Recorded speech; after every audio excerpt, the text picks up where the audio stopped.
Right, let's see if these work.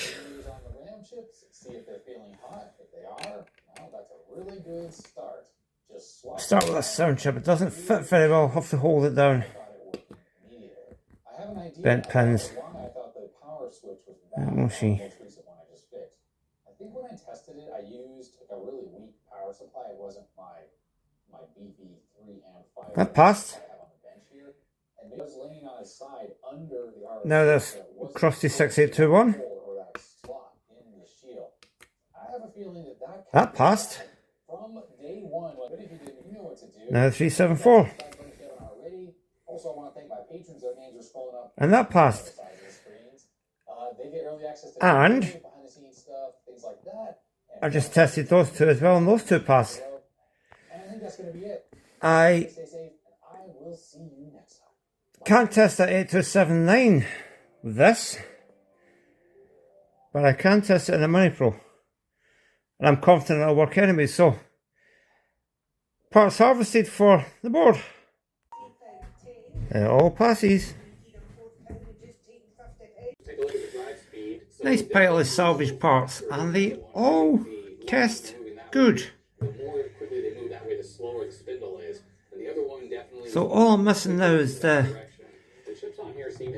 very bottom corner. And this thing should be complete. And just like that, it's finished. Well, it's almost finished. I made a bit of a mistake. I'm not getting U39 there, and I powered this up with no control of the sound chip, and all the outputs for the meters locked on, and boom! It blew up U41 there and took the sound chip with it. Ouch. Ouch. Little tip, unless you know that sound chip is working, don't use a meter bypass, because you'll fry stuff, but it still runs.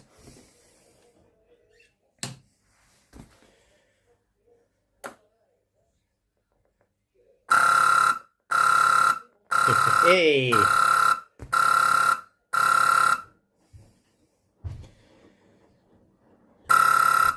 No, get the reels connected at the minute. I don't really want to. I need to finish some other bits off, get this bottom corner sorted and fix that connector there, but we are getting there.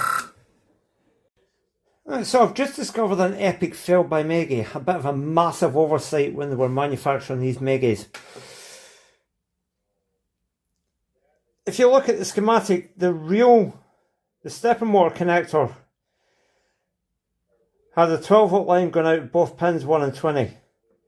It's designed to have 2 power output pins. I think the designers did that because they realised that if you fed all the real power through one pin, especially with no protection dials or anything in the room, it would burn up. So they put 2 12-volt lines in the real connector to go out to the loom. Then for some reason only known to themselves, cost cutting probably, they only use one. So this pin burnt up. But that gives me a bit of a get out of jail free, because it means that I don't have to deal with this disaster right now. If that one's connected,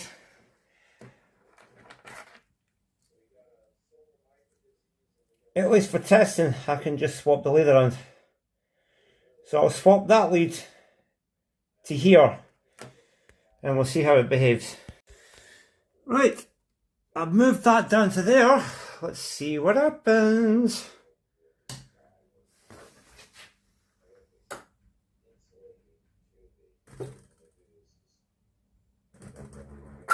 Oh, nearly there. Nearly there. Got a problem with reel 4, but it is working. It is working. Let's see if I can see any.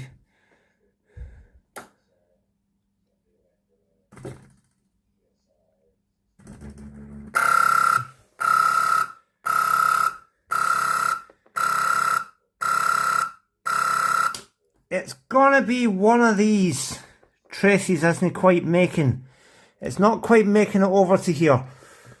But it's nearly there. It's almost. So, I just kind of need to figure out why it's not picking this up. And then, well, we could have this bugger in a tract. I think I found it. I think somebody's been in here trying to diagnose this before. Let me get a pointer here. Now, I don't have a tripod, so I can't test this live. But this is going back to pin 2 over 681 here. And I get continuity to there. And then it disappears. But this side of it, this pin here, gets continuity up there. So I need to link, I need to do something, put this trace back together. A couple of options here. I might just link it across there. Or I might get a fine strand of wire and just try and repair that trace. I don't normally like to repair traces. I'm not a trace for trace repairer. I'll fully admit that I'm not a trace repairer. I will prefer to just jump over it, but I think on this occasion, let me just zoom in here. Oh yeah, there's my break right here, right there. So if I can jump from there to there, it probably will just be as well. In a wire, and I see another break there. I don't know what that one's about. So it could be a case of when I repair this trace and fire it back up, I get an alarm for something else. But I'm not really bothered about that, because if I get it going, if I get it into a track, that'll be good enough for me. There we go. It's flaky as hell. That was actually horrible to do. So much damage around about this bit of the board. Even with flux, it just wouldn't take. I've roughly got it in there. Again, I'm not too fussed, because this one's just for me.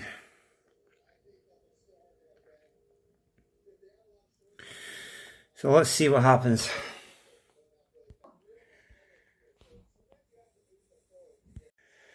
Right, let's see what it does.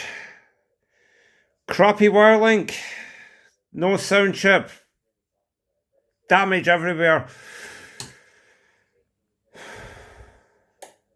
Oh, oh, come on. Come on. It's actually working. That is unbelievable. It's a total mess. Like I said, this board is just for me. It's not going in any machine. This is simply an experiment to see if we can get a trash board. And you can see the amount of trash that's been done to it running. And looky there as well. Mr. Hardy's alpha display is running like a trip or two.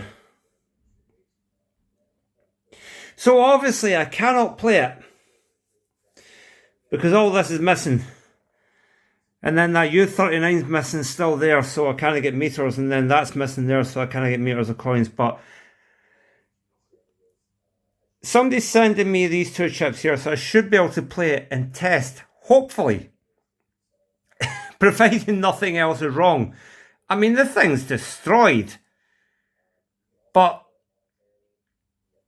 I'll cut this video here and make this the part 2, because, well, the whole experiment here was to see if I could get a completely destroyed Maygay board running with as many reclaimed parts as possible, and I think they're all reclaimed parts at the minute. That admittedly it's new old stock, but it counts as reclaim. Everything else has come off a scrapper or already been on this. And then despite the corroded legs and the green and the broken traces and the horrible pads, it's running. So I'm going to call that a win. Now, people are going to say to me, why haven't you cleaned the flux off? Why haven't you tinned the traces? Why haven't you lacquered it up? Whatever. Well, like I said, this isn't going in any machine. The next destination for this is probably the cupboard where I found it. This was purely a fun experiment. But also a bit of an educational thing as well, just to show you that if you're in a bind, don't be afraid to use reclaimed parts, even if they don't look too great. Go ahead and use them. They'll get you at a sticky point until you're able to purchase a new old stock spare.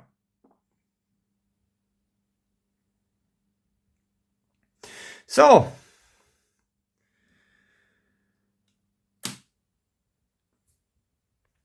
if you like the video, subscribe, comment. Any criticism is good criticism. I might have a go at getting some to make a bit more of a tidier one of these. I might grab another scrapper and have a go at that. I don't know yet. But it's a runner. It's a total disaster and it's never going to work on a machine again, but it's a runner. And it proves all these parts are good, so it's a worthwhile experiment. At the very, very least, I've got a spare parts bin here for another board that needs any emergency work done. Right, bye-bye for now.